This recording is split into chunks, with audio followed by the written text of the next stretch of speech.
Leo, Sun, Moon, Rising, Venus signs, and cross watchers. This is your tarot and oracle reading for the week ahead whenever you're finding this. If you're watching along as I post because you're subscribed, this is for the week of July 7th through the 15th, 2025. You have choices coming out, Leo. There are multiple different ways that you can proceed forward, and specifically I'm seeing three major ways that you can proceed forward. One path is that you stay sort of enmeshed in the past, hoping, waiting for change, just trying to see if like that change that you finally want will come in. That's one path. Another path is fully rejecting the past, fully rejecting any possibility of change and going balls to the wall into this new chapter, into this new future. And then I'm seeing a third path right in the middle where you kind of hold the door open for both of those energies, where you make space for something familiar, something from the past to change and to level up and meet you where you're at. But while you're keeping space for that, you're also pursuing new things, new chapters, and looking into new stories to be told. I feel like a lot of you guys are going to choose that middle path, and I feel like the middle path or the path where you're completely opening the door to the new stuff, those are probably your best paths forward, okay? Neither one of them are better or worse than the other. I definitely think that just staying fully waiting for the past familiar thing to change, that's not a good path for you at all. So one of those other paths may be better.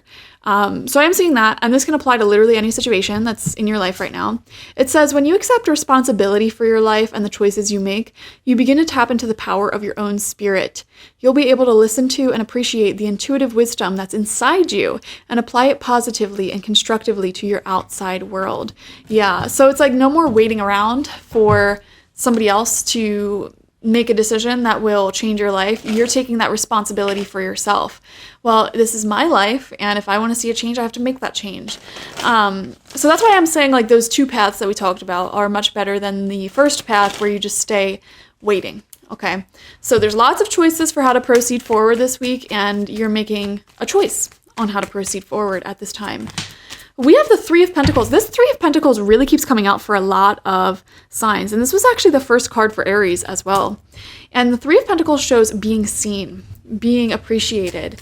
There could be people around you who actually see your skill sets and they want to make the most of it. I'm seeing you are surrounded by, it's actually kind of beautiful. The new energies in your life really see you for who you are and are showing up with much more maturity and appreciation for what you have to offer than perhaps the old familiar energies or people in your life. So that is refreshing, and that's like a healing spirit, a healing energy you need. And look at that Seven of Cups, which is literally like the card of choices. Which one do I pick? And look at how similar these cards are. They both have the blue color, so many different options, a reflective look in their face. The color blue deals with the throat chakra, being able to see the truth clearly and decide, what does my truth look like and how do I proceed forward? So Leo, you are faced with a choice. You are faced with multiple choices when it comes to your future path. And you may be really thinking like, how do I proceed? How do I proceed? We have the Page of Pentacles. I see you are making a decision this week. You're committing to a path, committing to a course. And with the Page of Pentacles here, this feels to be something new, something budding, something exciting, a new commitment to either like a job, a new source of income. This could also be a new friendship that you're committing to, a new routine that you're committing to. Feels very new and exciting. Keeping yourself open to the new. And look at that. Wow, the next two cards that came out. You have the Chariot, which is literally a card of going out of your comfort zone, exploring into new territories, as we mentioned. But look at right next to that, you have the Six of Cups in reverse, which is that old familiar feeling, the old people in your life, what you're used to, what is comfortable, what is known. But it's in reverse, so it's kind of giving this vibe of like, you know, you want to keep in contact, you want to keep the door open, you want to keep good vibes there, but you're not settling there. You're also simultaneously exploring into the unknown. And that exploration may be the stronger path for you.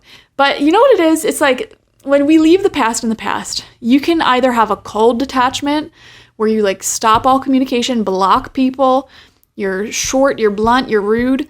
But something that I think you are discovering, Leo, is that you can have a warm detachment where you do still keep in touch. You are very warm and cordial when you speak. You hold that space for that person, but you're not chasing them. You are keeping your energies open to people and opportunities that do want to show up in your life and appreciate you the way that you should be appreciated. And I think that's a really great middle path that you're choosing. And that'll be easy for you to make too, because it's kind of the best of both worlds, you know? You don't have to fully let go of something or someone, but you're not closing yourself off to new possibilities. And that path requires a lot of finesse, and I think you have that finesse. And then look at that, 10 of Swords and the 6 of Wands upright. See, this is the thing. You're going to decide to take this path. I think it'll inevitably lead to an ending and your success and popularity. Like, I promise you. And something that I'm seeing here, someone who rejected you or perhaps, you know, didn't appreciate you enough in the past, they're really going to feel your absence strongly, sharply, when you sort of cultivate your success elsewhere and you really are seen and loved by other people and appreciated by other jobs. Like, this could be in the career place, like you getting a new job offer that pays so much better, appreciates you so much more, and your old job gets like jealous, like, oh man. Or even in relationships and love where somebody didn't love you right, didn't appreciate you right. You keep the door open for them, a nice, warm, cordial friendship for them to change, for them to grow, but you're not stopping dating people. Like, no, you're still putting yourself out there. And you may be very glowing and successful in that. And it's like this person has to watch you be successful now, and that's their karma. So yeah, I think 3 of Pentacles and the 6 of Wands are actually really great cards for being in the spotlight, Leo. A lot of people want to work with you, be around you, connect with you at this time. And you seem to be making a ton of progress in your life's direction and really moving forward quickly, swiftly in life, which feels very stunning. You know, it's quite beautiful. And like I said, sometimes people's karma is having to watch you move on and be successful without them, while you're still offering the grace and kindness to keep them in your life. You know, it's just gonna like, oh man, that's someone's karma. That's what I'm feeling. Thank you so much for joining me, Leo. Definitely watch for your sun, moon, rising, and Venus signs to get the fullest overview of this week ahead. Like this video, comment how it resonated down below, and subscribe if you've not already. If you want a personal reading with me one-on-one, the link to that is always in the description box, spiritpsychic.org. I also offer my intention oils there, shamanic life coaching sessions there, as well as my online tarot reading course, so check it out. Bye-bye.